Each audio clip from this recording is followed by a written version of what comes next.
Oi, tudo bem? Tenho a honra de transmitir a palestra do Luiz Matos, que é consultor sênior de telecomunicações e redes e é líder técnico da equipe de engenharia de pós-vendas. Luiz atua há 15 anos em grandes empresas nacionais e multinacionais e é professor da FIAP no curso de Tecnologia em Redes de Computadores. É certificado Cisco há mais de 13 anos e é um dos profissionais com maior nível de certificação Cisco na América Latina.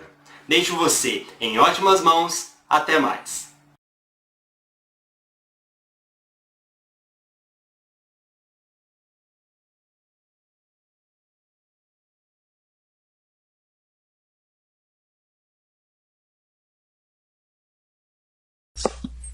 Olá a todos, meu nome é Luiz Matos.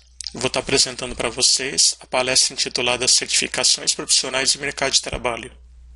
O objetivo dessa palestra é estar orientando vocês que são profissionais de TI ou alunos que desejam ingressar na área de TI sobre a importância da certificação profissional no mercado de trabalho. Vou estar usando como exemplo a minha trajetória profissional e vou estar discutindo com vocês o que a certificação profissional fez para a minha evolução na área de TI. Essa é a nossa agenda. Tá? Primeiramente, a gente vai estar falando sobre a certificação profissional e mercado de trabalho, principalmente sobre a influência da certificação nas atuais vagas que o mercado propõe. O processo de certificação também vai ser abordado. Então, quais são as etapas que um profissional de TI tem que estar seguindo para que se torne um profissional certificado, tanto em plano de estudos, como agendar o exame e quais são os exames que existem hoje para estarem sendo feitos. Principais certificações, a gente vai estar comentando um pouco sobre os fabricantes e as certificações que existem hoje no mercado, tanto para a parte de programação, como para a parte de sistemas operacionais, gestão, mas com foco maior na parte de redes de computadores, em especial nas certificações Cisco. Também vamos estar debatendo sobre um tema que é muito polêmico, que é a certificação ou graduação. O que vale mais? Eu, como professor, me deparo sempre com essa pergunta no final do ano letivo. Quando o aluno está para se formar, ele se encontra um pouco desorientado. Ele começa a se questionar qual que é o próximo passo que ele tem que tomar para evoluir na carreira profissional. Então, o que eu mais escuto são indagações sobre: professor, o que é melhor estar fazendo agora? Eu parto para uma outra graduação? Eu me especializo através de uma pós-graduação? Dedico meu tempo para uma certificação profissional ou para aprender um novo idioma? Então, são perguntas muito comuns na área e que, através de casos, a gente vai estar abordando. Certificação e carreira.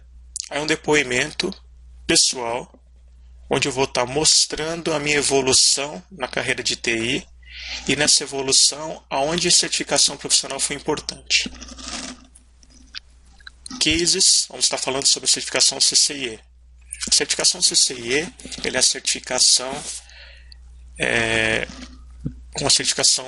uma das maiores certificações do mercado de TI, uma certificação de alto nível da Cisco.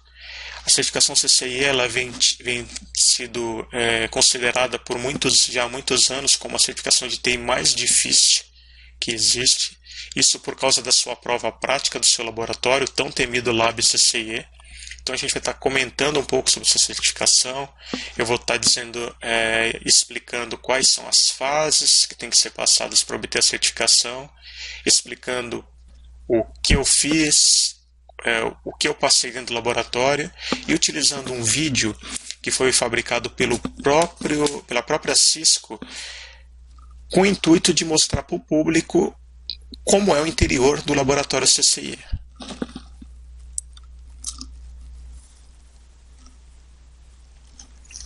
Agora eu vou estar me apresentando, falando um pouquinho de mim. Tá? Eu sou consultor sênior de telecomunicações e redes, sou líder técnico da engenharia de pós-vendas, Atualmente eu trabalho numa integradora de informática, Telemon IT, mas já trabalhei na minha vida em várias outras empresas, tais como na Pirelli, na IDS, NET, Embratel, Verizon, British Telecom e na Medidata. Eu sou especialista em soluções complexas de data center, backbone, internet MPLS e segurança para o segmento de operadoras de telecomunicações, grandes bancos e aeroportos. Eu trabalho como professor de graduação há mais de 12 anos, já trabalhei em diversas faculdades, mas atualmente eu me dedico somente à FIAP. Eu ministro a disciplina de segurança aplicada dentro da graduação de redes e computadores. Atualmente, eu sou Penta CCIE. O que isso quer dizer? Eu tenho certificação CCIE em 5 verticais diferentes, que são Route Switching, Service Provider, Security, Voice, Data Center. Atualmente, na América Latina, só existem 2 profissionais com esse nível de certificação, e no mundo, estima-se que existam apenas 28. Fora a certificação CCIE, tem outras certificações do próprio fabricante Cisco, que são CCNA, CCDA, CCNP. Sou certificado IPv6 Gold pelo Fórum IPv6 e também tenho certificações Microsoft, MCSE, MCP mais Internet. Minha primeira certificação Microsoft foi há 16 anos atrás e minha primeira certificação Cisco foi há mais ou menos 13 anos atrás. Falando um pouco sobre a área de TI, eu gosto muito de uma frase de autoria do Gabriel Torres. Para quem não conhece, ele é moderador do site Clube do Hardware, um site excelente, até. Inclusive recomendo muito aos meus alunos. Tá? E a frase dele é a seguinte: a escolha do segmento que você quer se desenvolver dentro da área é o menos importante. O mais importante é que você tenha humildade suficiente para perceber que não sabe nada, o que estimulará você a querer aprender cada vez mais e se juntar a pessoas que sabem mais do que você. Para mim, isso é a essência da alma de um profissional de TI. É saber que você nunca vai saber tudo, porque a nossa área está em constante mutação. A tecnologia ela se desenvolve muito rápido. Então, a tecnologia hoje que você é um especialista, pode ser que daqui a meses ela se torne obsoleta. Então você tem que ter a humildade suficiente para saber que você depende sempre dessa atmosfera em que vivemos, que são os profissionais, as empresas. Na nossa área, você é pago e você é tão bom o quanto você sabe. E o saber, ele muda muito rápido. Então, o que você sabe hoje pode ser que não seja tão valioso daqui a um ano. Então, você tem que estar sempre disposto a estar estudando, a se desenvolver e estar em contato com pessoas que sabem tanto quanto ou muitas vezes mais do que você. É uma troca, é uma área que a gente vive de uma simbiose, uma troca de experiência entre profissionais.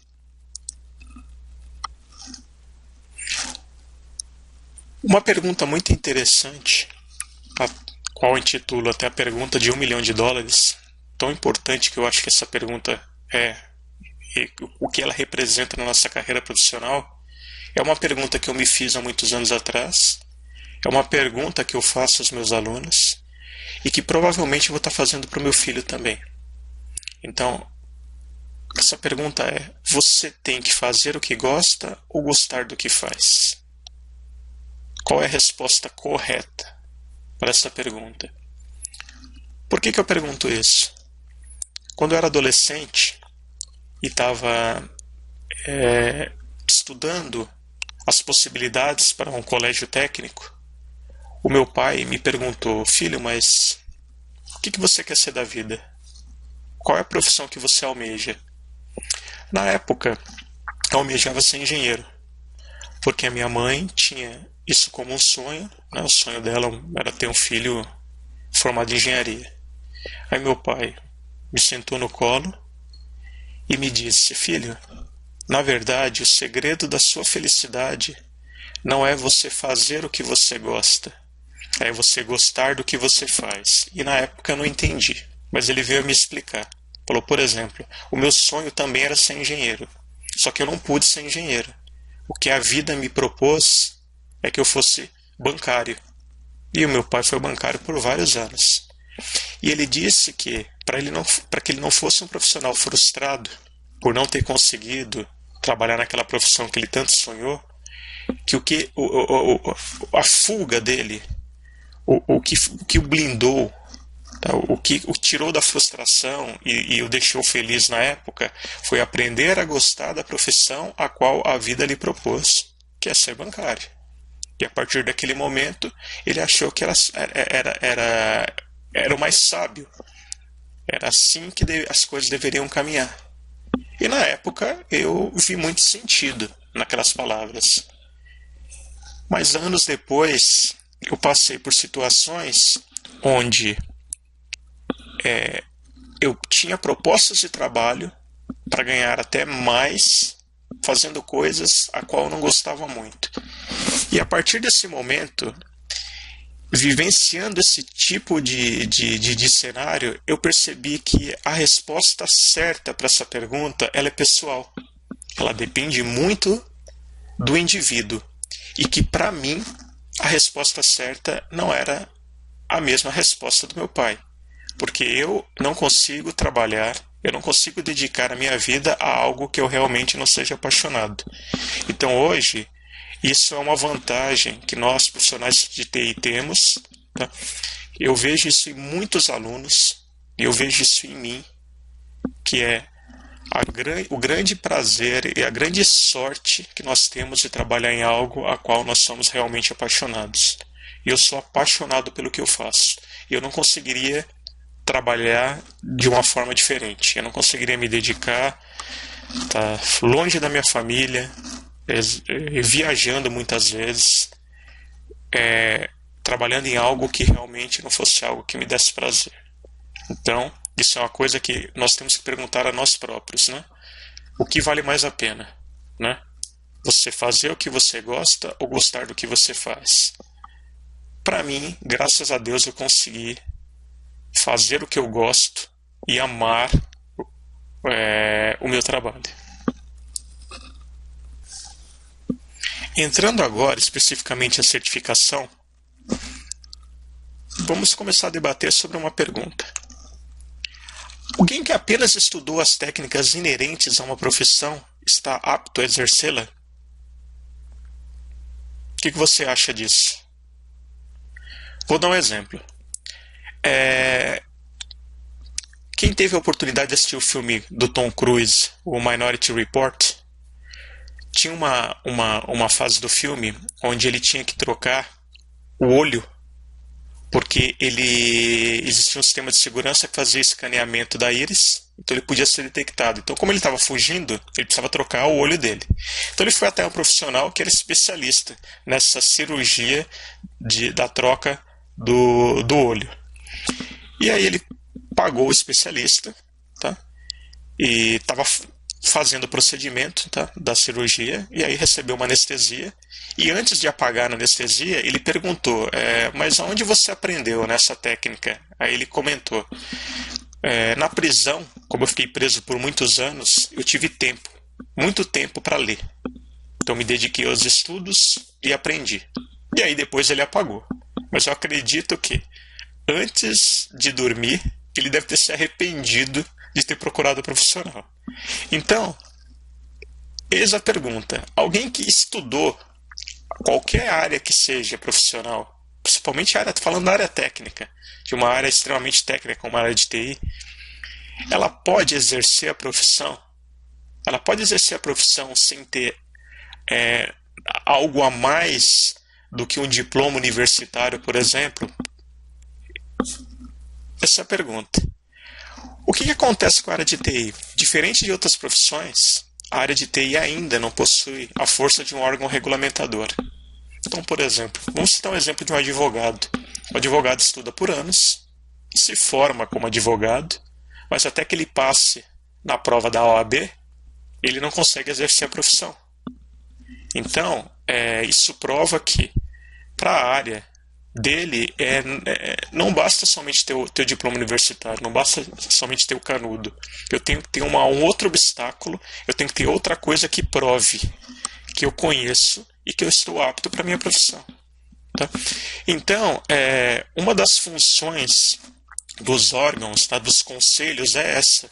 Então, várias profissões têm conselhos que regulamentam a profissão, a qual atestam que o profissional está apto para exercer a profissão, e se por um acaso na carreira do profissional ele cometeu algum tipo de erro, esse órgão também pune. Esse órgão também comunica à sociedade sobre a falha do profissional, e esse órgão até pode fazer com que o profissional não exerça mais aquela determinada atividade, coisa que não existe na nossa área. Na nossa área, existem pessoas que nem têm cursos técnicos que se auto-intitulam técnicos de informática. São aqueles profissionais que, através de uma revista, através de um CD de instalação que hoje é fácil você obter, né?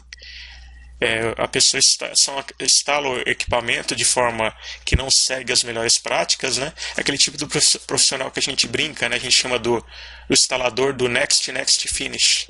Ele nem sabe o que está fazendo, mas ele acha que ele é capaz, por exemplo, de instalar um servidor Microsoft, né?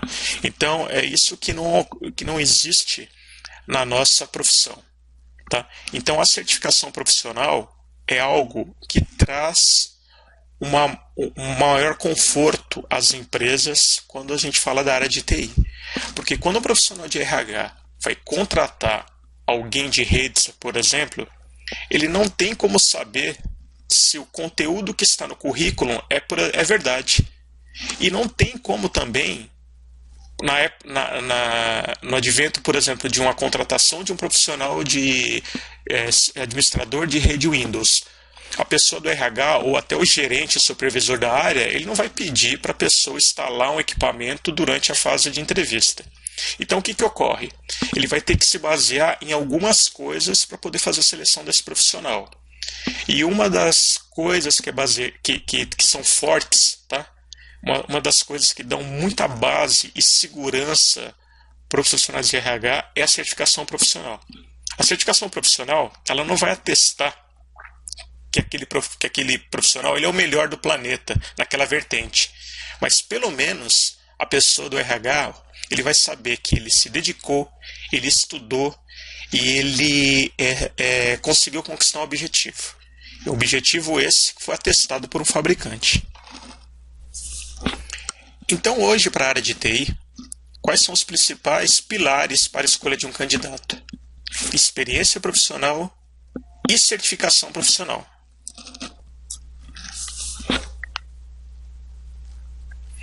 Tanto os profissionais de RH como os gestores, que são donos da vaga, eles se baseiam na experiência profissional e na certificação profissional para poder selecionar seus candidatos. Uma certificação de TI comprova que o detentor possui conhecimento técnico em uma determinada vertical de tecnologia. Então, se, por exemplo, eu preciso de um profissional de redes que vai atuar com equipamento Cisco na empresa, eu vou me sentir muito mais confortável em ter um profissional que tenha conhecimento técnico, que tenha experiência e seja certificado também. Então, o que acontece? Se você for fazer um ranking, como são baseadas as escolhas, a maioria das escolhas dos candidatos? Por exemplo, eu preciso de alguém que seja versado em Linux. Alguém que tenha conhecimento em Linux para atuar na minha empresa. Então, a primeira coisa que vai ser vista é a experiência profissional. Então, por exemplo, eu tenho um profissional que está trabalhando no mercado já há 8 anos com Linux. Ótimo, vai ser bem graduado. Ele vai ter uma pontuação boa nessa seleção. Eu tenho também que é tão bom quanto, está na área há 7 anos já trabalhando, já tem a mesma experiência e ainda tem a certificação LPI. O que vai acontecer? A certificação vai trabalhar como um acelerador naquele processo. Vai ser o destaque do profissional. Eu diria que hoje no mercado, na maioria das vagas, os profissionais que empatam em experiência têm como fator decisivo de desempate a certificação profissional. Tá? Isso é fundamental. Em outras vagas, que é isso que eu vou citar um pouco mais para frente, às vezes a certificação profissional se sobressai à própria experiência. E existem vagas específicas em empresas de tecnologia, onde a certificação é tão importante que ela é mais valorizada do que a própria experiência profissional ou até a própria graduação, acredite se quiser. Tá?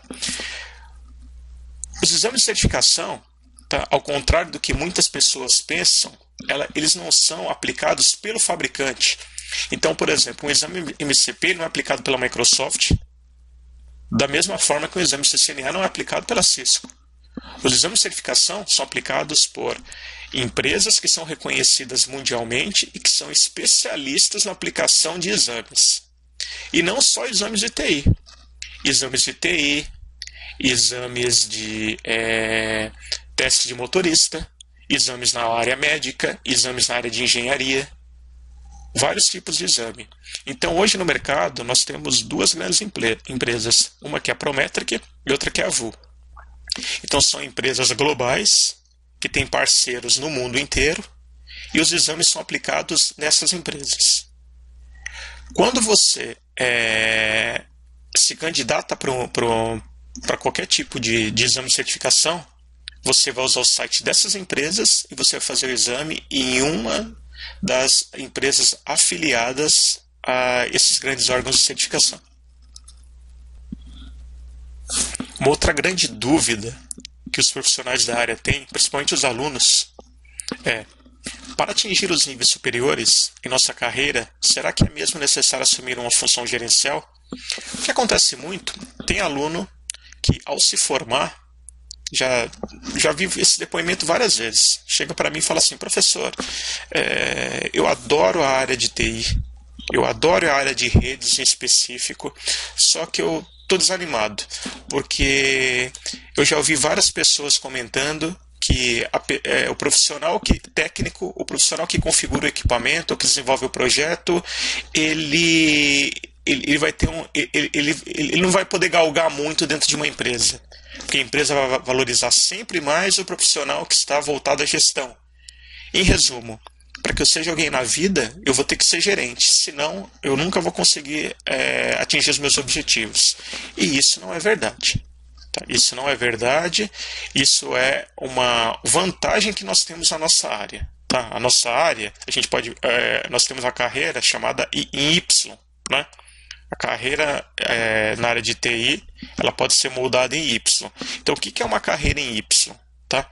Então, levando em consideração outros segmentos, eu tenho que passar sempre por etapas para poder atingir minha maturidade profissional, digamos assim. Então, por exemplo, você começa numa empresa como estagiário você chega a um nível júnior, do nível júnior você chega a um nível pleno, aí com os anos você desenvolve mais conhecimento e chega a um nível sênior, do sênior você vira supervisor chega a um cargo de gerência diretor, e até poder, por exemplo, chegar a um cargo de vice-presidente da empresa.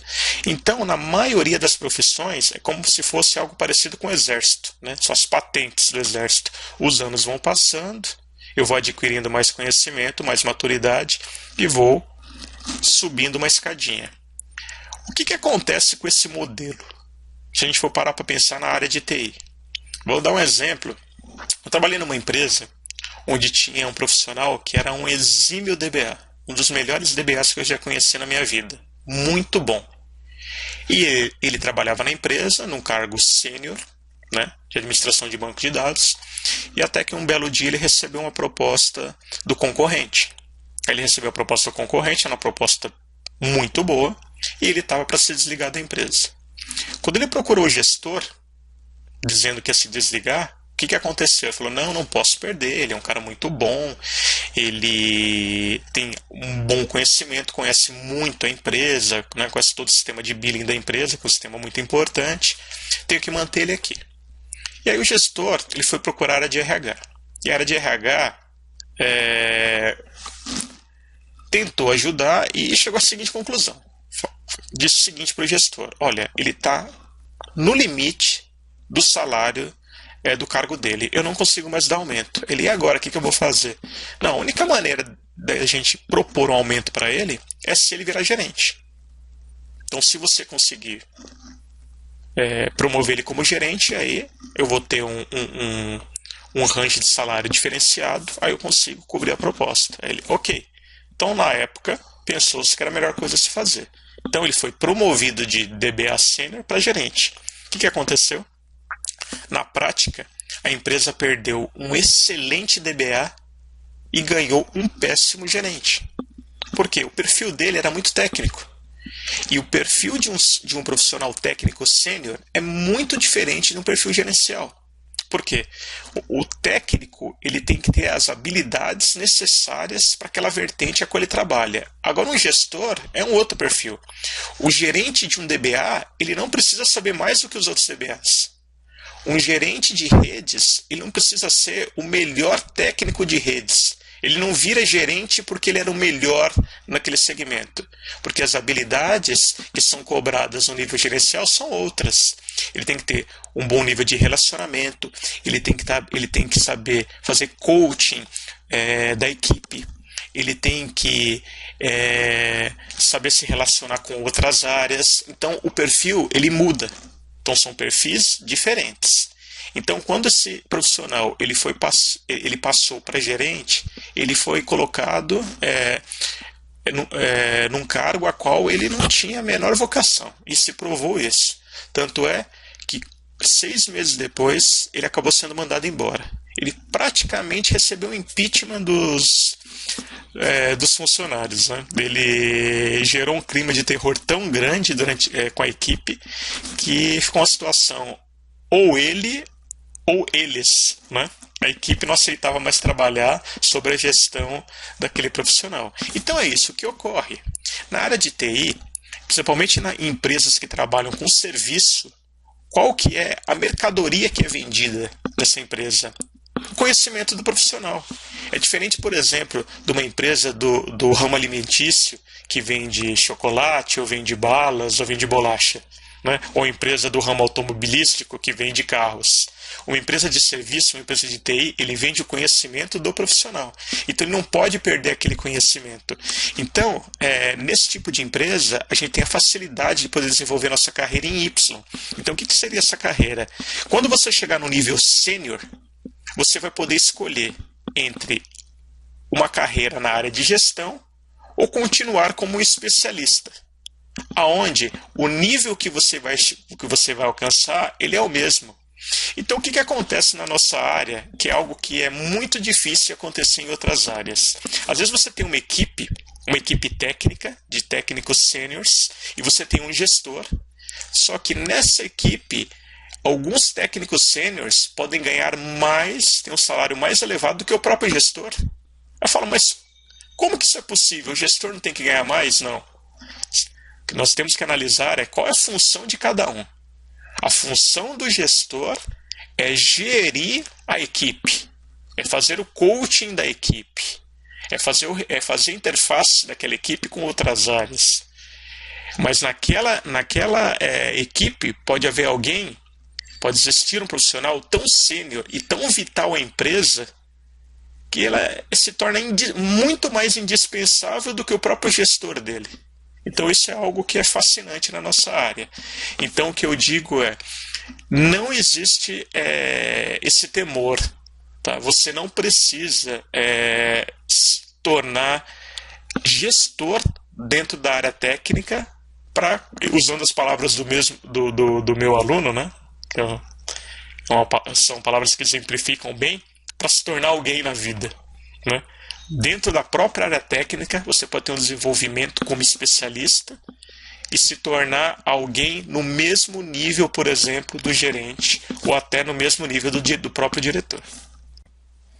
Voltando ao tema certificação, vamos estar abordando quais são as certificações mais conhecidas no mercado.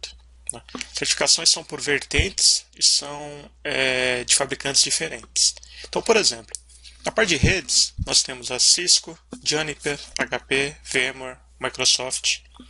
Já em segurança, também Cisco, Microsoft, Checkpoint, certificação CISP também, que é bem conceituada no mercado.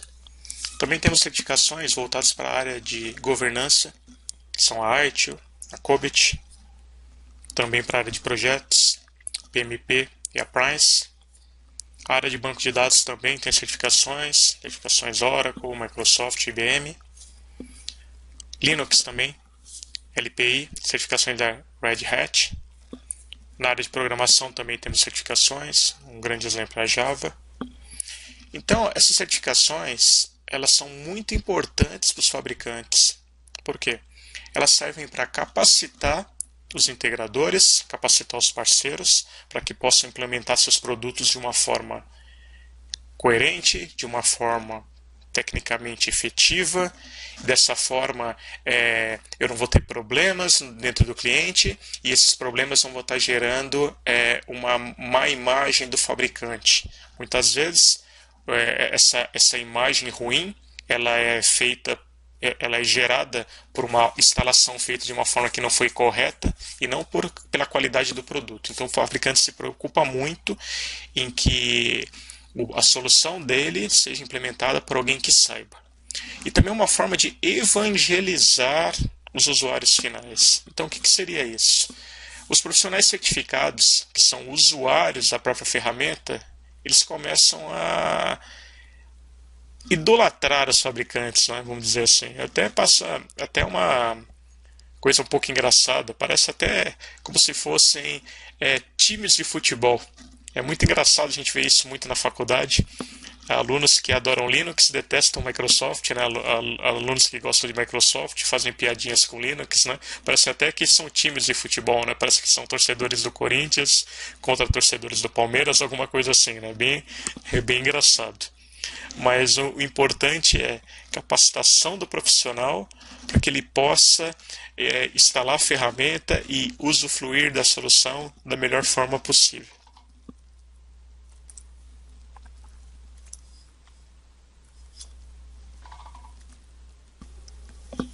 Falando um pouco agora sobre o processo de certificação, a gente pode dividir em três tipos distintos de processo.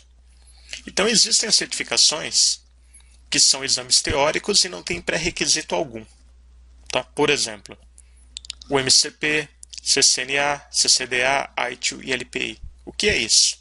Você não precisa ter nenhum tipo de pré-requisito, você simplesmente estuda, marca o exame e comparece para executar o exame. Caso você seja aprovado, a partir daquele momento você é um profissional certificado.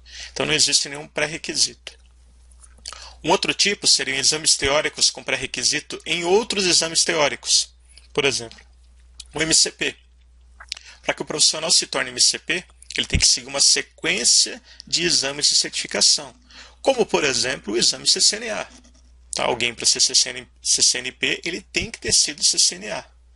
Outro exemplo é o MCSE da Microsoft. Para alguém ser MCSE, ele tem que ter tido a certificação MCP. Então, são exames teóricos que têm como pré-requisito outros exames teóricos ou até uma certificação de nível mais baixo. Terceiro exemplo são exames teóricos com pré-requisito em experiência comprovada. Então, por exemplo, as certificações que pedem isso, certificação do PMI, PMP e a CISP. Então, para que você obtenha essas certificações, além de você estudar, além de você executar a prova e ser aprovado, você tem que provar que você tem anos de experiência naquele ramo, ou, por exemplo, de gestão de projetos, ou na parte de segurança. A CISP em específico, além disso, você tem que ter a sua certificação assinada por um outro profissional que também é CISP. Então, é uma forma de tentar vincular experiência profissional com a certificação teórica. Tá? Um outro tipo de certificação que é o tipo de certificação que é mais reconhecida pelo mercado, principalmente pelo maior grau de dificuldade que exige essa certificação, são certificações que têm exames práticos. Então, exemplo, CCIE, JNCIE, RHCE e o MCM da Microsoft. São certificações ao qual o profissional ele tem que provar com o hands-on que ele sabe. Então é a hora da verdade. É ele um laboratório, um caderno de questões, onde nessas questões, na verdade, são atividades que têm que ser desempenhadas, e o candidato ele vai ser pontuado pelo grau de efetividade que ele conseguiu em cada atividade. Então são certificações mais difíceis, então são certificações que o olho do mercado brilha por elas, porque a grande sacada dessa certificação é você ter certeza que o fabricante ele testou o candidato na prática, então não só na teoria, ele sabe realmente o que ele está fazendo. Então qual seria o fluxo para a preparação para um processo de certificação? Então montei esse fluxo, tá? Que é um fluxo simples, mas é o fluxo real. É assim que acontece. Então, na verdade, você vai começar, que seria o início. Você chegou à conclusão que é o que você quer fazer, esse é o seu objetivo, então vamos começar. Primeira pergunta que se faz é, você tem dinheiro disponível? Ou se você não tem dinheiro disponível, você tem algum patrocinador? A empresa vai patrocinar essa sua jornada? Sim ou não? Se sim, você executa um treinamento. Após o treinamento, você agenda o exame e realiza o exame. Se você não tiver dinheiro ou não tiver um patrocinador, tá, que é a grande maioria dos casos, tá, dos profissionais, então você tem que ser autodidata. Ah, mas eu não sou autodidata porque eu não consigo aprender sozinho. Ok, você não consegue aprender sozinho, você não tem essa facilidade de pegar um livro e se preparar. Você tem dinheiro? Não. Você tem um patrocinador? Não. Então você tem que se forçar a ser autodidata. Na nossa vida profissional na área de TI, a gente tem que estar evoluindo sempre, sempre estudando. E não necessariamente a gente sempre vai contar com o apoio de empresas para poder pagar os cursos de especialização para a gente. Tá? Então, na nossa área, ser autodidata é um pré-req. Você precisa desenvolver essa facilidade de aprender as coisas sozinho. Principalmente porque os treinamentos eles são caros, tá? Então eu coloquei aqui, do lado direito, alguns valores praticados no mercado. Por exemplo, o treinamento de ITIL custa algo em torno de R$ 2.500. O treinamento de CCNA também, R$ 2.500. Um tipo MP fica em torno de R$ 3.000. CCNP, já para todos os módulos, ele está falando em algo de R$ 6.000. E o CCIE, contando prova teórica, prova prática, viagens, para muitas vezes você tem que fazer lá fora a prova, hospedagem, é algo em torno de R$ 10.000. Então, é pesado. Tá? É algo que, para que você se certifique, a busca ao conhecimento, essa fase de estudos, compra de livro, se possível treinamento, custa dinheiro. E muitas vezes a gente não vai ter alguém por trás fazendo patrocínio. Então, a grande pergunta ela é: posso estudar sozinho para qualquer exame de certificação? Sim, desde que você possua dedicação. Tá? Já fiz vários exames de certificação. Em alguns outros slides eu vou estar demonstrando para vocês, contando um pouquinho sobre essa trajetória. Mas o que eu posso dizer é que na minha carreira profissional, que já está fazendo aniversário de 18 anos na área de redes, eu fiz poucos treinamentos. Tá? Posso até contar e elencá-los. Né? Os treinamentos que eu fiz na minha vida, o primeiro na área de redes foi de Windows 95. Depois eu fiz um treinamento de Active Directory, do Windows 2000, quando surgiu. Fiz um treinamento de IPv6. Fiz um treinamento de Data Center. E só. Não fiz mais nenhum outro tipo de treinamento. Por quê? Foram os treinamentos que as empresas a qual eu trabalhei puderam me pagar. E eu nunca pude pagar do meu próprio bolso. Então o que eu fiz? Eu sempre recorri aos livros. Tá? Eu venho estudando para certificação de uma época onde a internet não era de tão fácil acesso. Tá? Então os livros sempre foram uma boa fonte de conhecimento nesse processo de certificação. Uma vez que eu já terminei o processo de preparação, que é o processo de obtenção do conhecimento, eu estudei e me preparei, qual que é a próxima etapa? Eu tenho que marcar o exame de certificação. O exame de certificação ele pode ser marcado diretamente no site da empresa que aplica o exame. Um exemplo é a VU. Eu posso entrar no site da VU e marcar meu exame. Então, eu vou criar um perfil no site da empresa, com um usuário e uma senha. Eu vou escolher o tipo de exame que eu pretendo me aplicar, né? Então, como eu já disse anteriormente, é uma empresa que não aplica somente exames da área de TI. Ele aplica exames de teste de motorista, na área de medicina, entre outros. Tá? Então, eu vou escolher qual é o tipo de exame que eu quero me candidatar. Por exemplo, TI. Escolhendo TI, qual fabricante? Cisco, Microsoft, EMC, Fortinet, então CompTIA, são vários fabricantes que usam essas empresas de certificação. Tá? E aí eu vou escolher a prova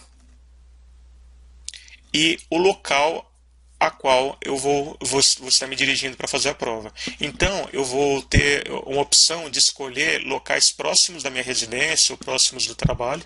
Tá? Então, por exemplo, quando eu falo em Cisco, eu tenho uma gama muito grande de empresas que aplicam o exame de certificação. Aí eu vou escolher o dia e o horário.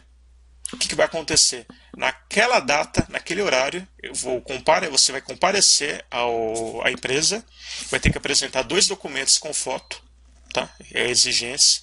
Você vai ter que fazer uma assinatura, tá? Uma assinatura digital, e vai ter que tirar uma foto. Então é bem rigoroso, tá? Isso é feito para que se evite fraude.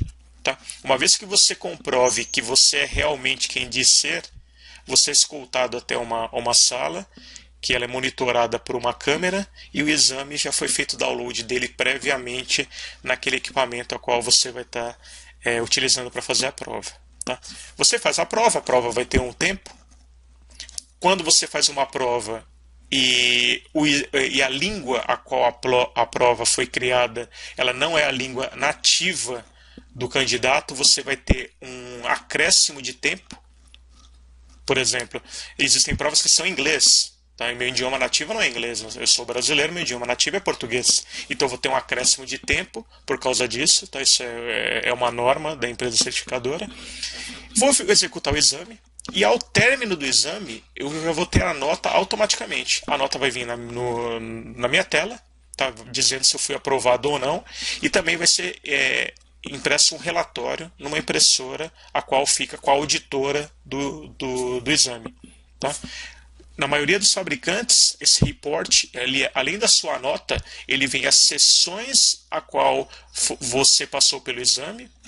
Por uma prova da Cisco pode ter sessão de planejamento de rede, troubleshooting, roteamento, switching, e dentre outras, e qual foi seu score em cada sessão. Então, a estrutura basicamente é essa.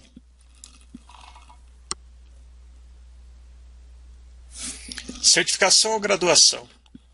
Essa é aquela pergunta que é feita sempre pelos profissionais da área. Então, essa é uma frase também, tá, do Dalton Gert. Para quem não conhece, é um profissional que ele está há muito tempo na área da Microsoft, é um dos profissionais com mais certificações Microsoft que eu já conheci, né, que existe hoje no Brasil e no mundo. Então ele disse que a graduação prepara e insere o aluno no universo da tecnologia da informação, mas não capacita para o mercado de trabalho. Eu concordo. Tá? Como professor, eu concordo. A graduação, mesmo sendo uma graduação técnica, ela não prepara o aluno para o mercado. E ainda eu digo para os meus alunos que os tecnólogos têm uma vantagem sobre os bacharéis. Porque eu fiz bacharelado na área de TI. E como bacharel na área de TI, 4 anos que eu tive de faculdade, eu tive várias disciplinas como redação, eu tive literatura, estatística e também redes de computadores. Então, na minha época, era até difícil você ter regularidade em laboratório, você ter hands-on. por causa até do próprio valor, né? Na época dos equipamentos. Eu não tinha laboratório de redes, por exemplo, na minha faculdade, quando me formei. Eu me formei em 97, não faz tanto tempo assim, né? Mas o valor dos equipamentos no mercado foi caindo, foi se tornando mais acessível. Mas o que eu digo é o seguinte: quando eu saí da faculdade, eu não era especialista em nada, eu era um generalista. Então eu conhecia um pouco de cada área de TI, mas eu não tinha especialidade em nada. A vantagem que um tecnólogo tem é que ele sai especialista pelo menos em uma vertente. Então no curso de tecnólogo eu vejo que é um curso que tem algumas vantagens e algumas desvantagens. As desvantagens que eu vejo são matérias importantes que acabam não tendo tempo, pela curta duração do curso, de serem inseridas no programa, como literatura e afins. Agora, a vantagem é o foco na área. Ele sai mais focado, mas mesmo assim ele não sai totalmente preparado. Então, a gente pode dividir a graduação em duas vertentes, a graduação e a pós-graduação. Então, qual a conclusão que a gente pode chegar? Na graduação, ele provê o conhecimento generalista, como é o meu exemplo. Então, me formei como bacharel em TI, tá? Eu tinha um conhecimento generalista das diversas áreas de TI, só que eu não estava preparado, não estava especializado para nenhuma vertente em específico. A pós-graduação potencializa o conhecimento especialista. Então, eu vou usar o meu exemplo. Eu me formei como bacharel em TI e queria partir para a área de redes. Então, eu fiz uma pós-graduação na área de redes. Então, a pós, ele potencializou meu conhecimento, aquela vertical. Tá? Então, é para isso que serve a pós-graduação. E o que é a certificação? Qual o papel da certificação nesse cenário? Ela atesta a capacidade técnica. Ela prova que o profissional realmente conhece. Então, vou seguir um exemplo. Perguntas dos meus alunos, como eu costumo responder. O aluno chega no final do curso e ele pergunta: professor, o que eu faço agora? Uma outra graduação, uma pós-graduação ou eu parto para uma certificação técnica? A minha resposta sempre é a mesma. Qual é o seu momento? O que você quer? Aí ele pergunta: como assim, professor? Eu falo: vou te dar um exemplo. Você agora fez redes de computadores. Você quer partir para alguma outra área? Por exemplo, você quer partir para o ramo da medicina? Ele: não é o caso. Eu falei: se fosse isso, se você quisesse agora se tornar um médico, ou alguma coisa diferente, partir para alguma área diferente, aí você tem que fazer outra graduação. Isso é obrigatório, tá? Porque você não tem nenhum conhecimento dessa nova área. Então, uma nova graduação, na minha visão, para uma área totalmente diferente, ela se justifica quando a pessoa ela quer mudar de ramo, tá? Agora, pós-graduação. Você fez uma graduação que ela é ampla, e agora você quer focar num determinado segmento. Então, a pós-graduação vai te ajudar. Por exemplo, eu fiz uma graduação em Ciências da Computação, e agora eu quero focar na área de segurança. Então, eu vou fazer uma pós-graduação voltada à segurança. Então, isso vai me potencializar, isso vai me especializar naquela área. E a certificação? Onde a certificação entra nesse cenário? A certificação, ela prova que eu sei. Então, se você tiver numa situação onde você detém o conhecimento, você sabe que você conhece e você quer provar para o mercado o quanto você conhece, aí sim entra a certificação. A certificação vai provar para o mercado que você conhece o tanto quanto você diz conhecer. Tá? Então, entre graduação, pós-graduação e certificação, o que depende é o momento da sua vida. Se o momento da sua vida for mudar de área, mas é uma mudança muito abrupta, né? Eu recomendaria fazer uma graduação. Não é nem recomendação, é uma necessidade. Você teria que fazer isso. Agora, se você terminou sua graduação e você quer colocar um foco numa vertical em específico, então a pós-graduação é o que você precisa. A pós-graduação vai te dar aquele conhecimento a mais naquela área. E a certificação é para quando você já estiver com conhecimento, você já sentir que você é especialista naquele determinado segmento e você quiser provar para o mercado que você realmente conhece daquilo. Nunca esquecendo do idioma, tá? O idioma é fundamental. Hoje, para a nossa área, um profissional de TI ele não consegue ter uma evolução sem inglês. Hoje não se fala só inglês, tá? Inglês, espanhol e até francês. Então o idioma é fundamental. Agora uma coisa que parece lenda, mas é verdade e eu já vi isso acontecer, é: contudo, para toda regra existe uma exceção. Em algumas empresas, para a área técnica, a certificação é mais valorizada que o nível acadêmico. E isso é verdade. Tá? Existe um profissional muito qualificado, tá? Amigo meu pessoal, que ele tem um nível de certificação muito alto, mas ele não tem formação acadêmica, tá? Ele não fez a graduação. E eu vinha comentando com ele, para ele que ele fizesse a graduação, inclusive até fizesse na faculdade a qual leciono, né? Que ia ser um processo rápido e que ele precisaria para a vida dele. E ele estava quase convencendo ele a isso. Até que um dia ele foi numa grande empresa internacional, procorreu uma vaga muito sênior, e durante o processo seletivo ele perguntou se existiria algum problema por ele não ser graduado.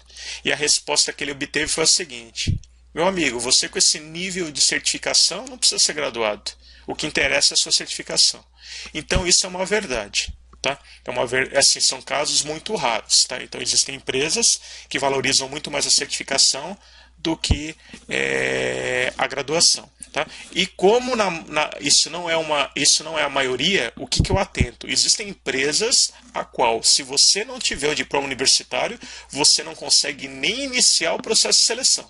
Tá? Não consegue nem participar do processo de seleção. Então a graduação hoje ela é essencial, tanto como idiomas. Tá? A certificação, no meu ponto de vista, principalmente no meu ponto de vista como professor, ele é um diferencial. Tá? Mas ela ela atua juntamente com a graduação e com a língua, conhecimento em línguas, principalmente inglês para a nossa área. Vou estar usando como exemplo agora algumas vagas reais que saíram no mercado.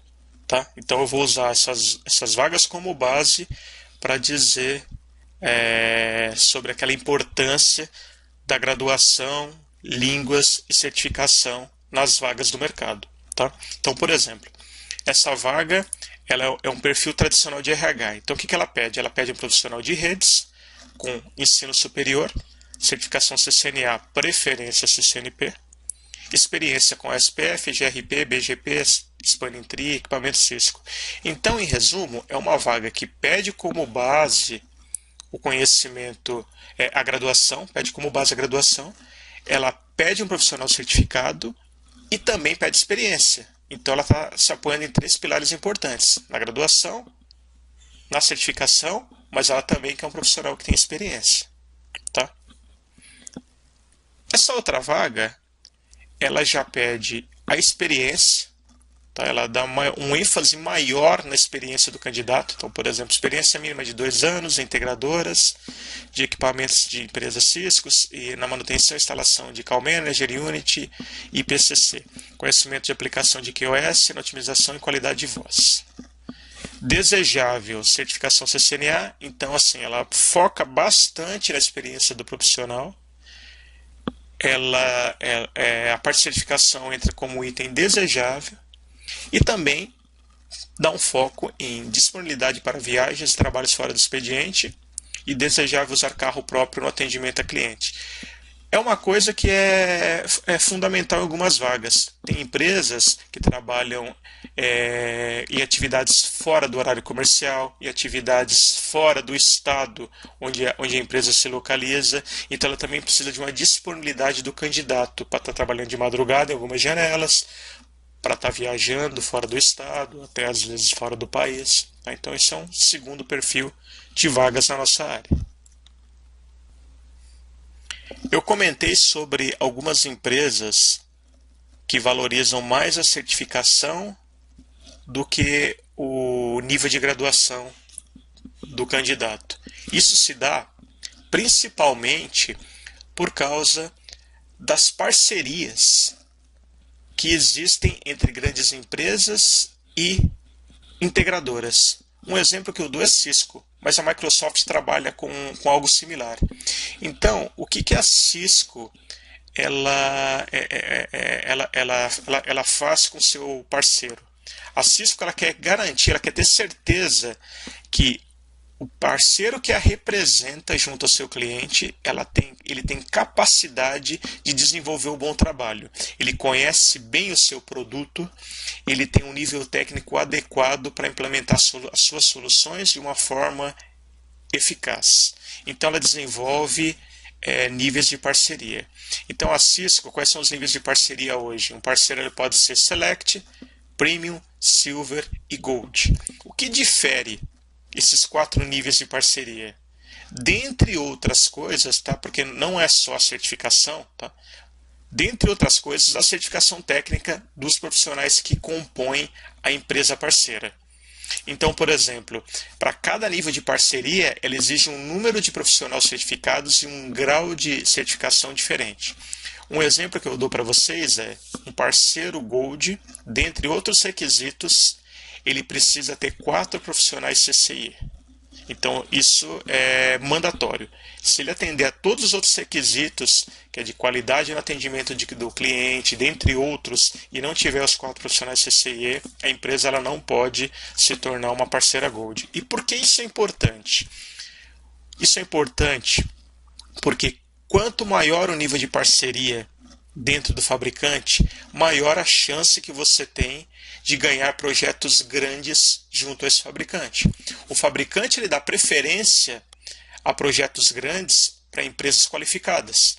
Então o fabricante ele não vai se expor diante de um cliente importante como uma empresa a qual não tem um nível de qualidade adequado, não tem um nível de profissionais certificados e com conhecimento adequado para estar planejando e implementando aquele projeto. Então, por exemplo, para certificações Gold, o desconto que o fabricante dá para o parceiro no preço do produto, para o preço de lista dos produtos que ela vende, chega a ser superior a 50%. Então, olha como é que ela se torna muito mais competitiva. Tá? Quando um parceiro nível Gold, por exemplo, ele entra numa concorrência, num parceiro que tem um nível de parceria inferior, o nível de desconto que ele vai ter muitas vezes é muito maior, é bem superior, então o torna mais competitivo. Tá? Então a probabilidade dele ganhar é muito mais, tá? É muito maior. Então o que vai ocorrer?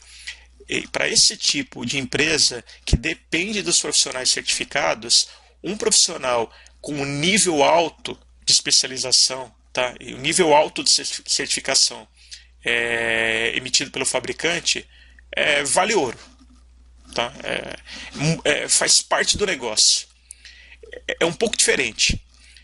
O nível de certificação para a empresa que trabalha, para a parceira, quando tem um nível de certificação alto de um profissional, ele não é simplesmente alguém que é qualificado.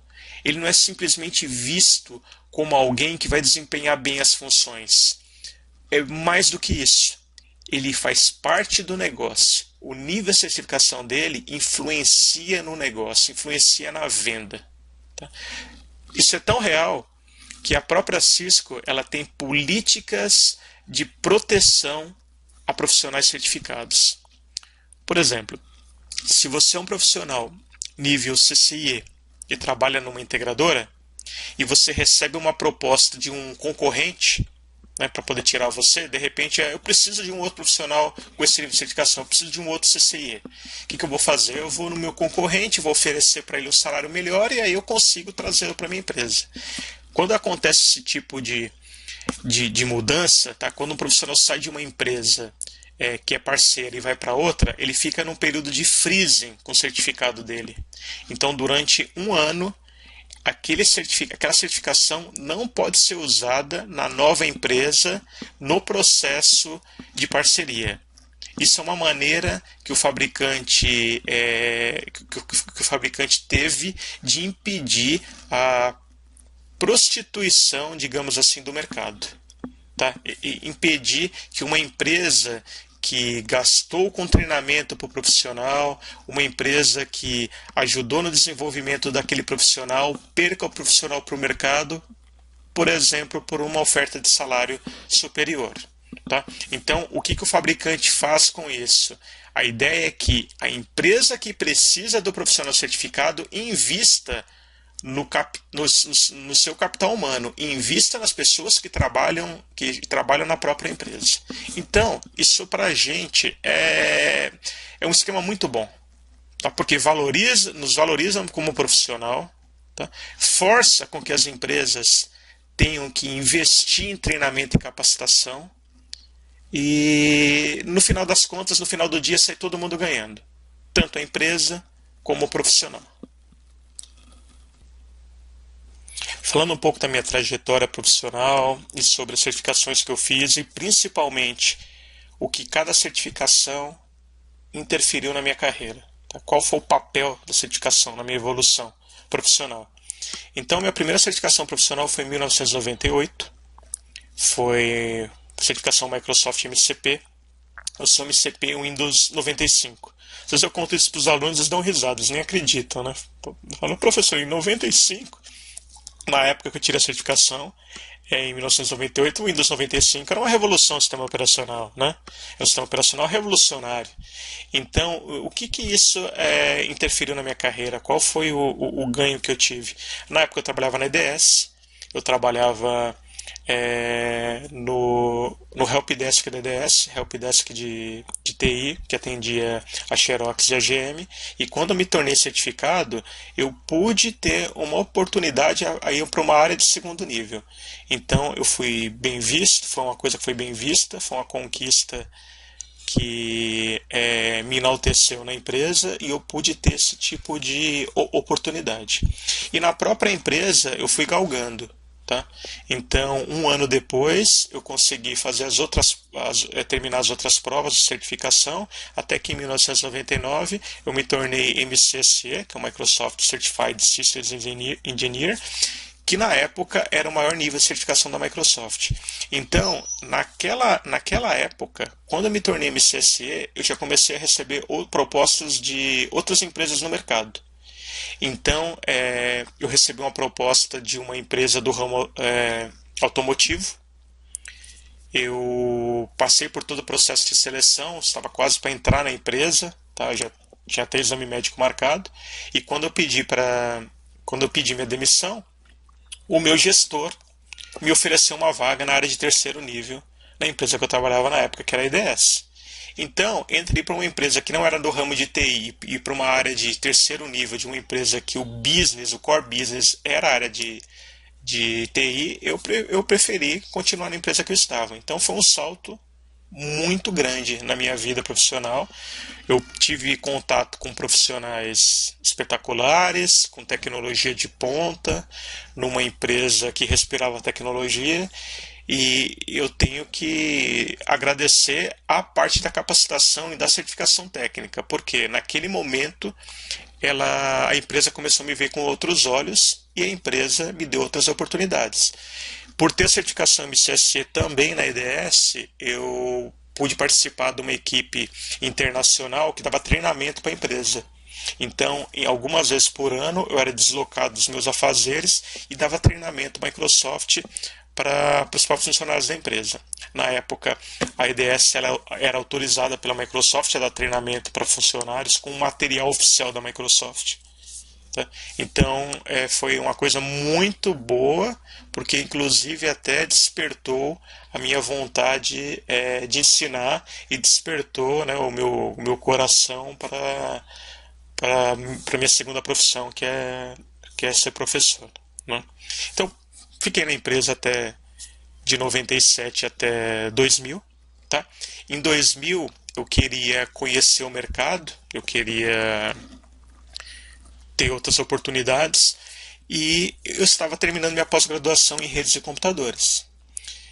Nessa pós, eu conheci um professor que foi fundamental para o meu desenvolvimento profissional. É um professor que amava a área de redes de computadores. É um professor que conseguiu passar essa paixão na área de redes para a gente, e aí eu mudei meu foco profissional. E graças a ele conseguiu me vender bem o peixe, vamos dizer assim, né? Eu trabalhava na época com a parte de terceiro nível de suporte à plataforma Microsoft e decidi focar minha carreira na área de redes de computador. Então, em 2000, após terminar a pós-graduação, comecei a estudar para a certificação do CCNA. Era algo diferente.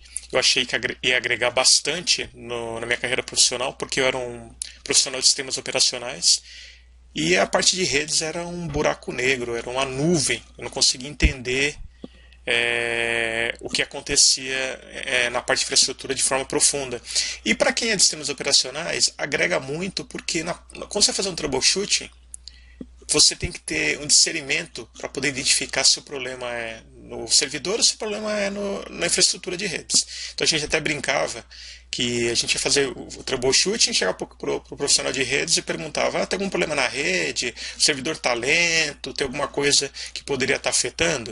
O profissional pegava, abria uma tela preta de terminal, dava um ping e aí não, está pingando tudo, está funcionando. E se baseava nisso. Aí na época eu achava que tinha alguma coisa errada. Falei, não, uma coisa tão complexa, falando de tecnologia, um teste simples desse não pode estar testando alguma coisa de forma efetiva. Então, quis trabalhar com a parte de redes, me dediquei à parte de CCNA e comecei a estudar até que eu consegui obter a certificação em 2000. Né? E aí em 2000, quando eu obtive a certificação, o meu chefe na época me perguntou: você fez pós em redes e você tirou CCNA, você quer ir para a área de redes? Seu objetivo é ir para a área de suporte a redes? Na época, eu achei que era uma boa oportunidade e fiz a seguinte pergunta para ele: bom, se eu for para redes, eu posso voltar para os servidores? E ele me respondeu: bom, Luiz, eu sou gestor das duas áreas. Se você ir para lá e não gostar, você pode voltar. Porque qual que era o meu dilema? Na época era terceiro nível de suporte a Microsoft. Eu sabia muito pouco de redes, apesar de já ser CCNA. Tá? Eu tinha um conhecimento muito teórico e pouco prático. E fiquei com medo de ir para uma área onde eu ia ser mais um, eu ia ser nem mais um, eu ia ser um dos profissionais que tinha um nível de conhecimento menor, apesar de ser um dos certificados, mas era o que tinha a menor experiência. E arrisquei, fui. E aí me apaixonei. Eu brinco com meus alunos, né? Eu digo que eu fui picado pelo bichinho de networking, né? A partir daquele momento eu não quis trocar eu não quis trocar mais minha carreira, eu já sabia para onde ir. Só que eu estava há muito tempo na empresa, queria novos desafios e me lancei para o mercado. E fui convidado na época para trabalhar na área de redes e segurança da NET. E eu posso afirmar que o diferencial, o que motivou a minha contratação foi a certificação CCNA. Quando o meu gestor, ele estudou na mesma, ele fez pós-graduação na mesma faculdade que eu fiz, tá? Não foi na mesma classe, se formou antes, numa turma antes, mas ele sabia quanto difícil era obter essa certificação, ele sabia o valor, reconhecia e me deu a vaga por esse motivo. Eu lembro na época que ele até comentou, falou: Luiz, eu estou há 3 meses querendo procurar um candidato para a vaga e o RH não consegue me trazer.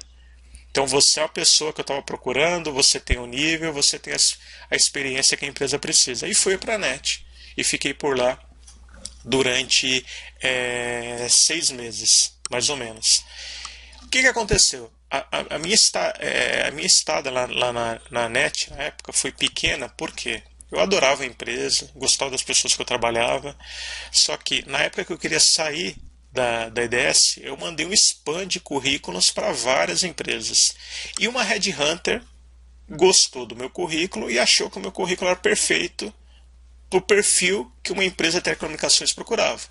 Tá? Então, na época, ela me ligou pedindo para que eu participasse do processo seletivo. Num primeiro momento eu não quis, eu me recusei, falei: não, eu estou bem, eu estou trabalhando numa empresa boa, eu estou gostando do que eu estou fazendo. Só que ela me falou o seguinte, falou: Luiz, vem que você não vai se arrepender. Vem que a vaga tem tudo a ver com você. E aí eu fiquei muito curioso. Fui participar do processo seletivo e aí fiquei sabendo que a empresa era a Embratel. Então, a Embratel é uma grande empresa, uma gigante do ramo de telecomunicações, e para alguém que trabalha na área de redes, e para a Embratel era um grande passo na carreira.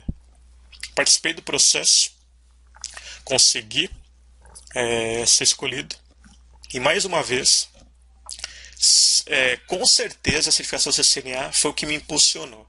Dos candidatos da final, eu era o único que tinha essa certificação, e o gestor que me entrevistou na época, ele ressaltou que a certificação CCNA era o meu grande diferencial. Tá? Então, mais uma vez, a certificação fazendo um grande diferencial na minha carreira. Na própria Embratel, eu, eu decidi continuar nessa trajetória de rumo às certificações. Né? Do CCNA eu fiz o CCDA, que é uma certificação mais voltada para a parte de design. Do CCDA eu evoluí até o CCNP, que são outras provas que eu tenho tenho que fazer para chegar no nível da pirâmide mais alto, que é o nível de saindo do nível de associate para o nível de professional. E o que significou isso na minha vida? Eu era visto como um dos profissionais na época da Embratel que tinha o maior conhecimento na parte de IP. Então a Embratel era uma empresa que nessa época que eu entrei, em 2001, ela era muito focada ainda em redes frame relay, em telefonia, redes determinísticas, e era uma empresa que estava desenvolvendo muito forte essa parte de soluções em IP, tanto falando em rede MPLS, como falando também na parte de segurança. Inclusive, na época, a Embratel ela tinha uma unidade de negócio chamada Única, Unidade de Negócio de Internet, que era focada em soluções IP. Essa unidade surgiu para poder mudar o rumo da empresa, mudar a cara da empresa. E as certificações me ajudaram muito nisso. Me destacaram muito como um profissional que conhecia essa nova tecnologia, que conhecia, tinha o embasamento para as novas soluções a qual a empresa vislumbrava. Eu lembro até que na época eu mandei todas as minhas certificações, todas as cópias dos meus diplomas para a unidade da Embratel em Brasília, porque em várias licitações, em várias RFPs que a empresa participava, exigiam profissionais com conhecimento CCNP. A empresa tinha que provar que tinha um profissional CCNP. Aí tinha que provar através do certificado e também tinha que provar através da carteira de trabalho. Então eu lembro que nessa época, na empresa, eu era o único profissional CCNP que existia dentro da Embratel. Né? Naquela época. Né? Hoje existem profissionais com nível bem maior e com quantidade ainda maior. Porque a Embratel na época não era parceira Gold Cisco. Né? Então não tinha tanta gente com certificação. Então eu era muito bem visto, além pelo bom trabalho que eu sempre desenvolvi na empresa, como pela certificação que eu tinha. A certificação que eu detinha, além de proporcionar que eu desenvolvesse meu trabalho de uma forma melhor, ela também influenciava no negócio da empresa. Editais, vamos pensar em editais, RFPs, que para a empresa poder participar, tinha que ter o profissional, e naquela época aquele profissional era eu. Então, me ajudou muito o desenvolvimento da empresa. E depois que eu me tornei CCNP, em 2004, eu achei que estava na hora de dar um passo maior, que era a certificação CCIE, que até então era algo que eu não imaginava que fosse possível para mim, era algo que eu imaginava que eu não conseguiria, mas o primeiro passo tinha que ser dado.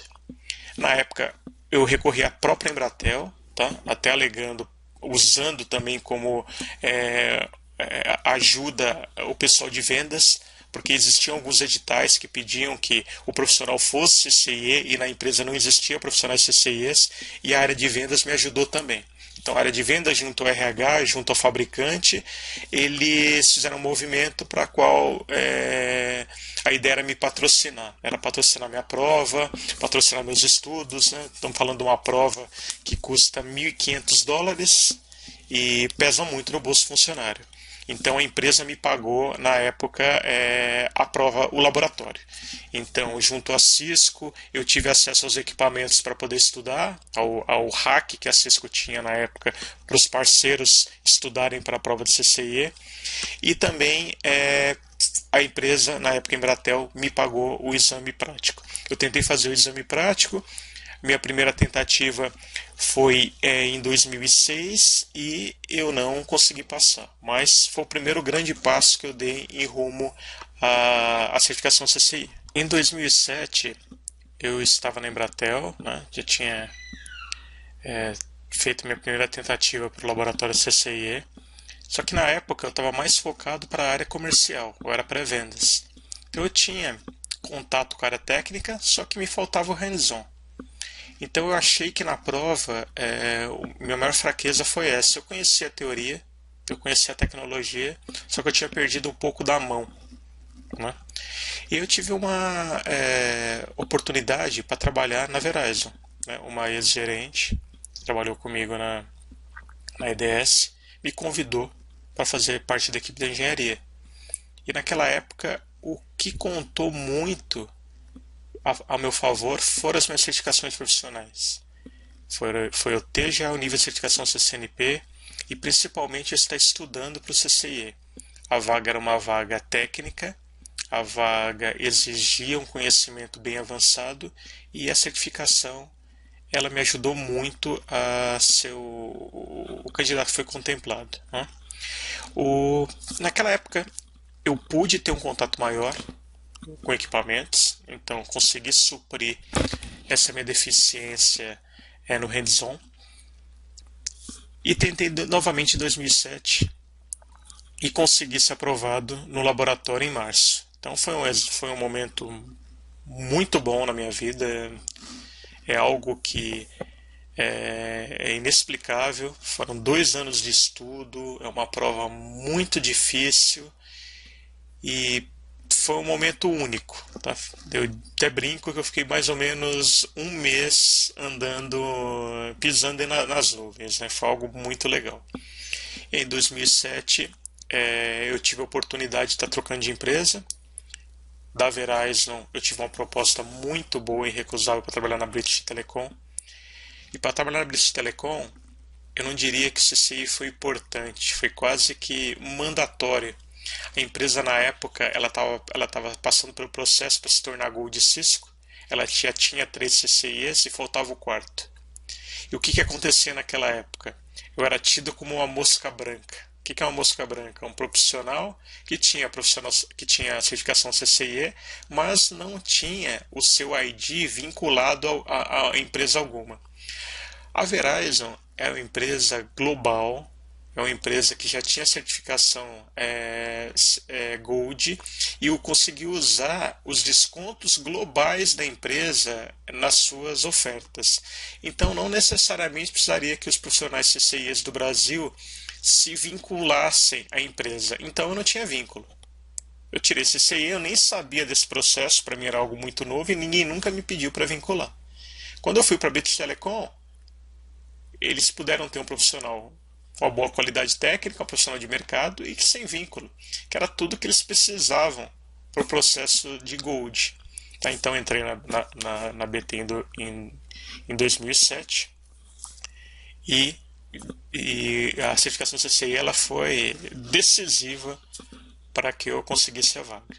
Fiquei lá mais ou menos por um ano, recebi uma boa proposta de uma empresa que era bem conceituada no mercado, que é a Medidata, e acabei indo para a Medidata em 2008. Eu fui para a Medidata para poder passar por novos desafios profissionais. Eles tinham fechado um projeto muito grande com a Vivo, que era a expansão do backbone da Vivo em todo o Nordeste, também interior de São Paulo, e necessitavam de um profissional CCIE. Era mandatório que o profissional que fosse contratado fosse CCIE. Não só pelo nível de parceria que ela tinha com a Cisco, que era Gold, então era muito importante ter profissional nível CCIE, apesar dela já ter o 4, mas sempre bom ter backups, né? Mas precisava de um nível de conhecimento muito alto, porque era um projeto muito complexo, que envolvia equipamentos muito caros, equipamentos muito importantes para a infraestrutura da operadora. Então o CCI ele foi mandatório para que eu tivesse essa oportunidade na Medidata. Tá? Então na própria Medidata eu tive muito acesso à área de Service Provider, trabalhar com tecnologias que eu não tinha muito hands-on. Então veio uma nova ideia, né? Então se eu estou tendo a oportunidade de trabalhar com Service Provider, se eu estou tendo a oportunidade de trabalhar no core MPLS de várias operadoras importantes no mercado, por que eu não posso usar esse conhecimento para tentar galgar para uma nova certificação CCIE, né? Que no caso seria Service Provider. Eu tinha passado na prova CCIE de Routing Switch e Service Provider seriam um passo a mais na minha carreira. né? Eu diria que na época o conhecimento que eu adquiri em routing switching, o estudo que eu tive em routing switching foi mais ou menos 60% do que eu precisaria para service provider. Então eu só tinha que galgar mais 40% do caminho. Então me pareceu algo muito interessante. Então parti para a prova de service provider. Estudei, consegui ser aprovado em 2009 e foi algo muito legal, porque até pouco tempo atrás eu não conseguia nem me imaginar como CCIE. Em 2009 eu já era double CCIE, quer dizer, eu já tinha a certificação CCIE em mais de uma vertente. E na época era algo que era raro, não tinham tantos profissionais no mundo, e ainda é algo raro, né? Não tem tantos double CCIEs assim no Brasil e no mundo também, né? Eu lembro que na época eu fui para no mesmo ano, eu tive a oportunidade de fazer um treinamento na Costa Rica, um treinamento de data center. E na Costa Rica, quando o instrutor do treinamento e os profissionais que estavam participando comigo do treinamento descobriram que eu tinha 2 CCIEs, eles não acreditavam. Falaram, nossa, você é um caso raro, você é um profissional difícil de se encontrar, por que você não muda para Costa Rica para trabalhar aqui? O que acontecia na época? A Cisco tinha aberto um TAC na Costa Rica. O TAC, para quem não conhece, ele é um centro de suporte. Quando você tem algum tipo de problema, alguma dúvida na solução do fabricante, você liga para esse centro que te dá todo o suporte. Então abriu um TAC imenso na Costa Rica. E a Costa Rica era um país que não tinha muita oportunidade de emprego, principalmente na área de TI. Então, uma curiosidade, o próprio instrutor do curso me falava que o sonho das mães costarriquenhas era que seus filhos trabalhassem no TAC, não era nem que seus filhos fossem médicos. Então, assim, eles instruíam as crianças, tá?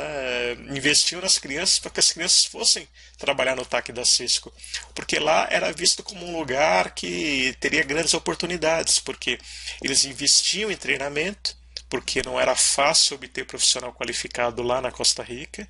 Então, o profissional que entrava no TAC, ele recebia uma série de treinamentos.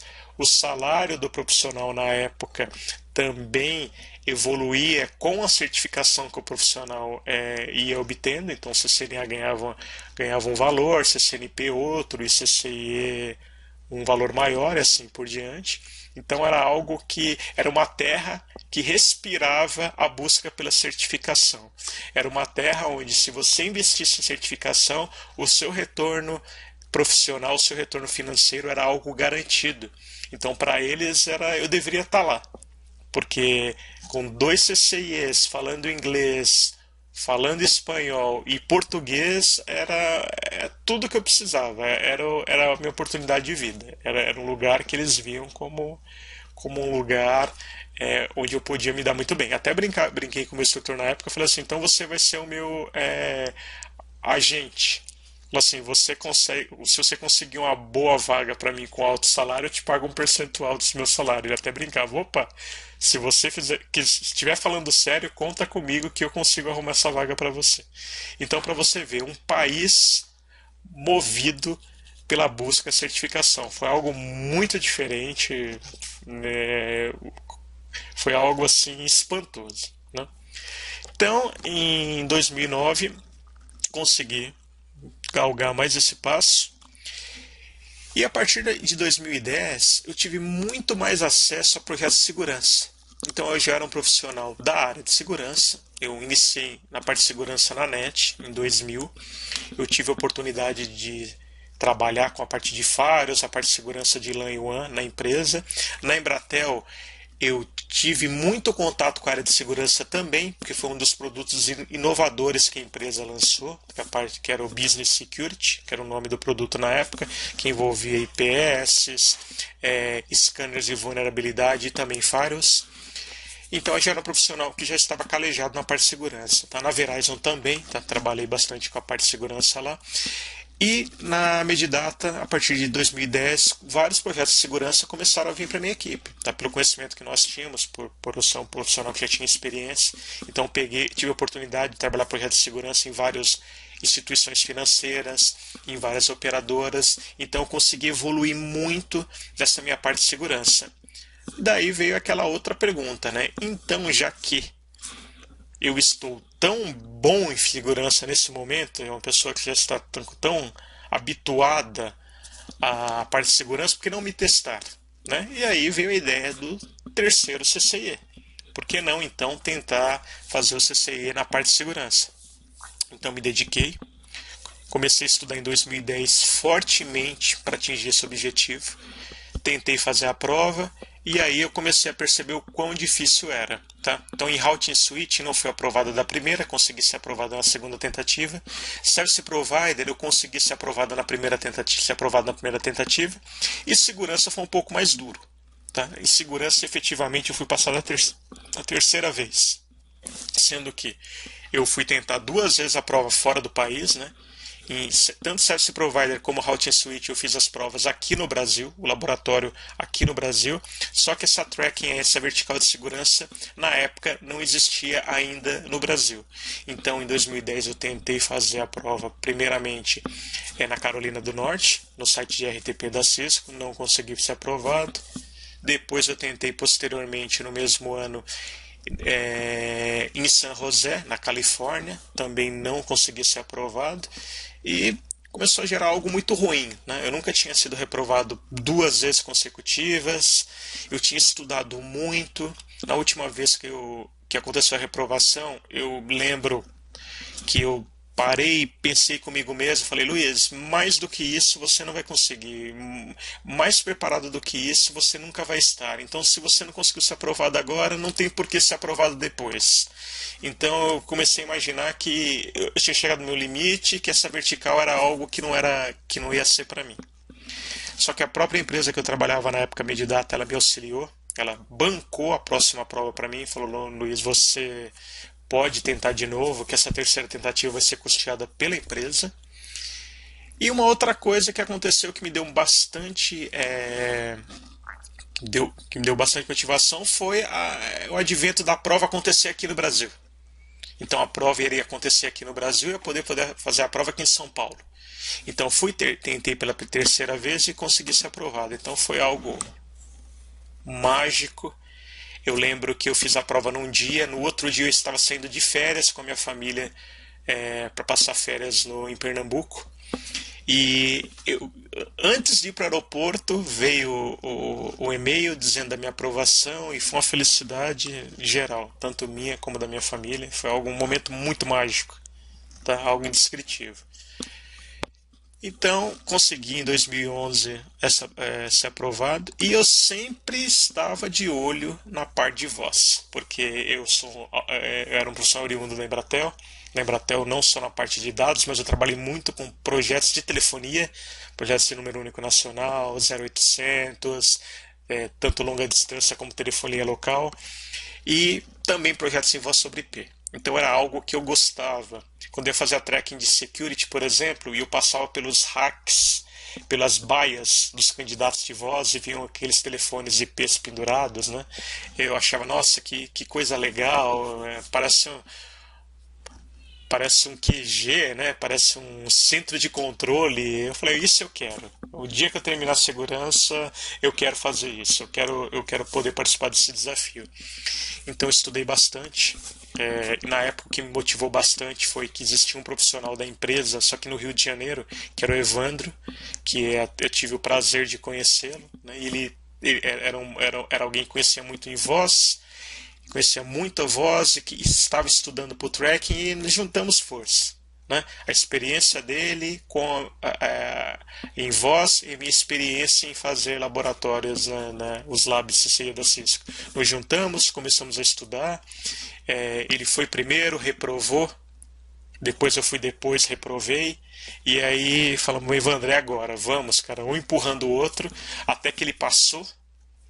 E aí foi uma festa total, né? Na época quando ele passou, ele estava em Carolina do Norte, eu estava com ele no Skype, ele recebeu o e-mail naquele momento, ele abriu o e-mail no Skype, eu consegui, na mesma data, sentir toda a felicidade que ele sentiu naquele momento, né? Foi algo muito legal. Foi um cara que estudou muito, se dedicou muito para conseguir aquilo, foi um exemplo disso de superação. E eu fui seguindo os passos dele. Ele falou, Luiz, agora quem vai passar é você. Qualquer dúvida que você tiver, você tire comigo. Eu vou te orientar no que eu puder. Né? E aí eu me motivei mais, turbinou. Né? turbinou minha motivação para poder conseguir esse novo CCIE. O que aconteceu foi que uma semana antes da prova, ele veio a falecer, né? Ele teve um mal súbito e morreu, então foi algo que chocou muito a empresa, amigos, família, e me chocou muito também, porque era um cara que nos últimos meses eu estava com contato muito grande, e a morte dele naquele momento me fez refletir em muitas coisas. Então me fez refletir se realmente valia a pena todo aquele esforço, se valia a pena eu deixar minha família para ir para o exterior para poder fazer uma prova desse tipo. Às vezes até se ele não morreu por causa de overtraining, vamos dizer assim, por causa de ter passado madrugadas estudando, então passa de tudo na cabeça naquele momento, né? E aí eu parei, pensei e falei, já que eu tô aqui, eu vou até o final. Eu vou até o final, apesar de tudo que aconteceu. Enfim, infelizmente eu consegui ser aprovado pela segunda vez, né? Esse é um tracking que eu dedico a ele, né, Evandro? Você foi um dos grandes responsáveis, porque pelo conhecimento que você me transmitiu e pela motivação que você me deu. Então, esteja com Deus.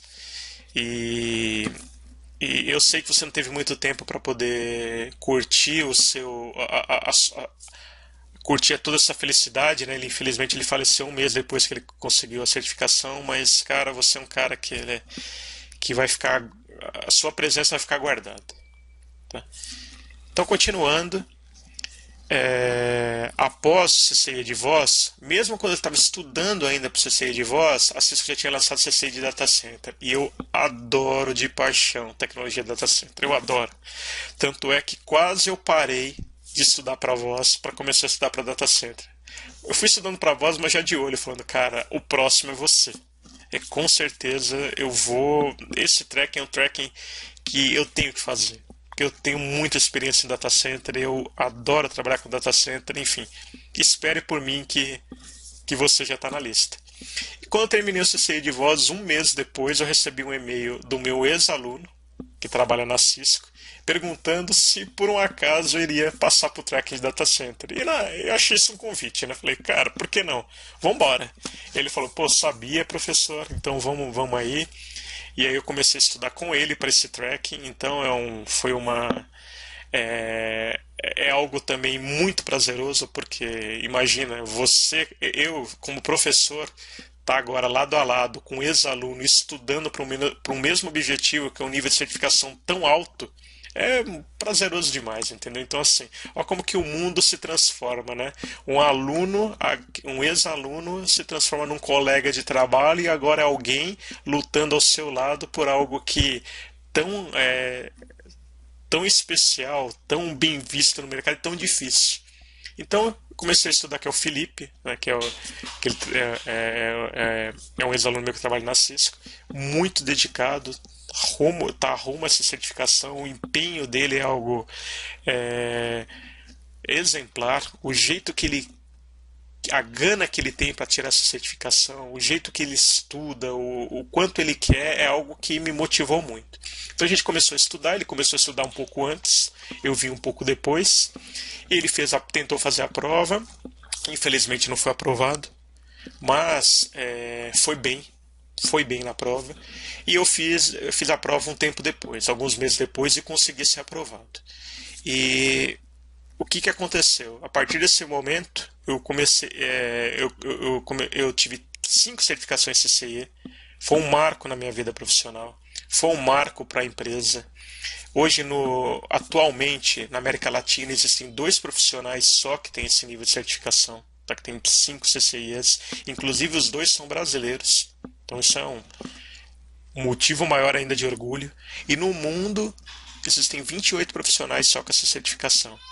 A empresa me reconhece de uma forma muito boa, eu sou muito bem visto, não só pela certificação, é claro, mas pelo trabalho que eu desenvolvo, né? Sempre tento desenvolver um trabalho com alta qualidade, mas é algo que hoje me destaca no mercado e destaca a empresa a qual eu trabalho.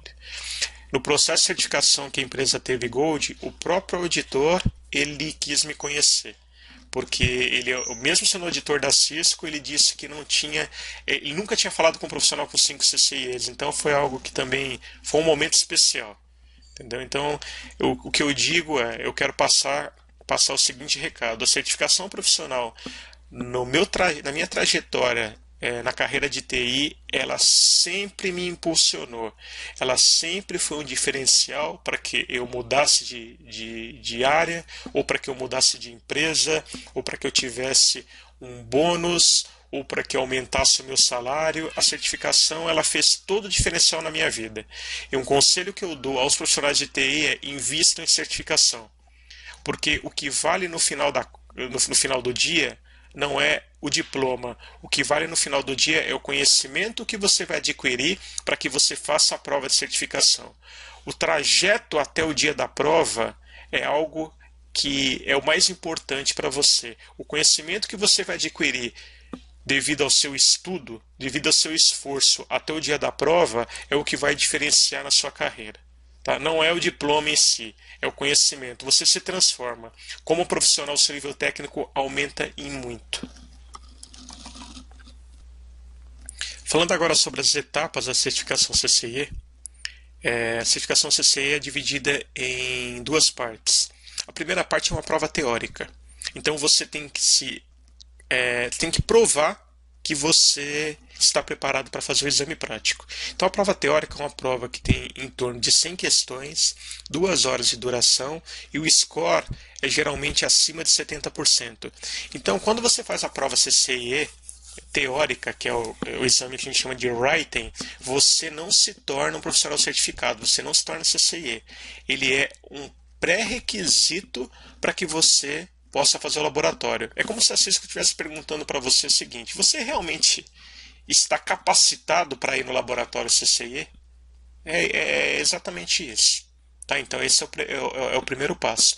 Passando no exame teórico, você vai ter acesso à página do laboratório CCIE e vai poder fazer o schedule, o agendamento do seu laboratório.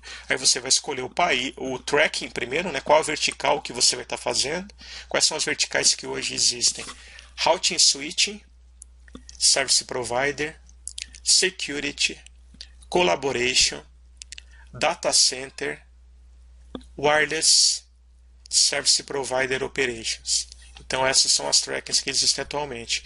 Então você vai escolher uma das verticais e aí você vai escolher o local. E você tem que ver se nesse local quais são as cadeiras disponíveis. Então a Cisco ela tem centros de exame espalhados no mundo inteiro e geralmente existem vagas de segunda a sexta-feira em alguns centros até sábado. Então você tem que saber se naquela data que você quer vai ter a cadeira disponível para aquela vertical. E aí você faz uma prova, essa prova ela dura 8 horas. Tá? Então são 8 horas corridas. O que ocorre? Geralmente a primeira etapa da prova, quando você entra para fazer a prova, você faz 4 horas, sai para um almoço. Esse almoço é escoltado pelo proctor. O proctor é o profissional que audita a prova. Então, na hora de sair para o almoço, todos os candidatos saem juntos. É um almoço que demora algo em torno de 30 minutos. Você almoça na própria Cisco. Um candidato não pode conversar sobre a prova com o outro. E aí depois você é escoltado de novo para o laboratório. E aí é onde você executa mais 4 horas. Tá? A prova consiste num caderno de questões, onde são várias atividades que você tem que estar desenvolvendo em equipamentos. Tá? Equipamentos a qual você não tem acesso físico, você só tem acesso lógico, seja via SSH ou via Remote Desktop. E ao final, para que você seja aprovado, você tem que ter um score igual ou superior a 80%. Então, quer dizer, a sua margem de erro é muito pequena. Então, por isso que é uma prova que ela é tão respeitada no mercado. O CCI é tão diferente que existem algumas peculiaridades. Por exemplo, eu estou mostrando uma foto do Eman Code. O que ele é? Ele é chamado no mercado de CCIE Agent. O que ele faz? Ele é um profissional especializado em recrutamento de CCIEs no mundo inteiro, para a Europa, Estados Unidos, Ásia. Então as empresas utilizam os serviços dele para buscar CCIEs ao redor do mundo. Tá? Ele é especialista em CCIEs. Né? Eu também coloquei um gráfico de um site, tá? Que especializado em CCIEs, que divulga qual que o valor salarial ano, né, o valor salário ano dos CCIEs por tracking. Então ele foi feito um estudo para ver qual seria a tracking mais valorizada, né? Então você consegue ver, né, o valor, são valores altos, e isso aí comprova o quanto que essa certificação é valorizada no mercado, o quanto que o profissional pode atingir em termos salariais, sem contar bônus e credibilidade no mercado também. Essa foi uma informação que foi passada pela própria Cisco no Cisco Live em 2013. Foi um estudo sobre os CCIEs. Tá? Então, em 2013, tá? Quantos CCIEs existiam no mundo? Existiam cerca de 38.005 CCIEs no mundo. Tá? E aí ela fez um rateio por vertical.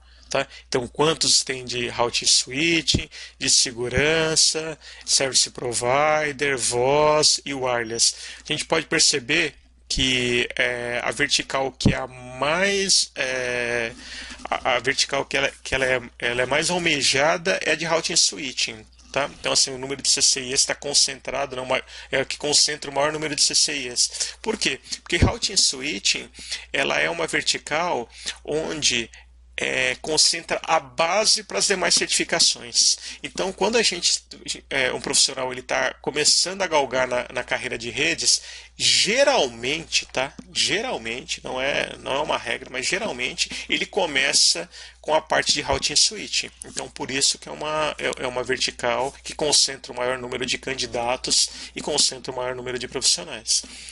Logo abaixo, a gente consegue ver um estudo sobre o número de múltiplos CCIEs, então profissionais que têm mais de um CCIE. Então em 2013, esse número estava em torno de 3.547, e aí a gente consegue ver por tracking.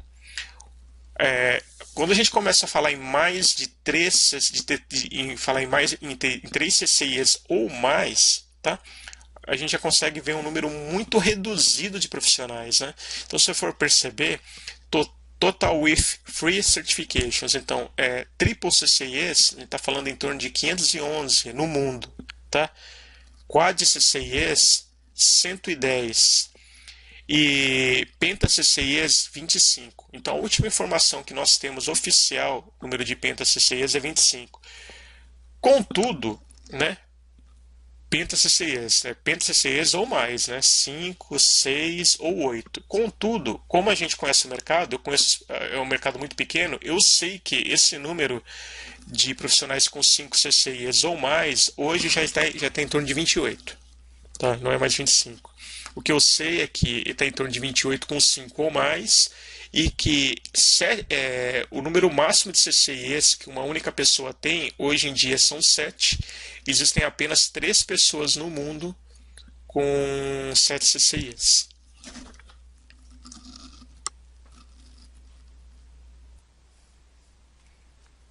Bom, eu espero que os objetivos tenham sido alcançados.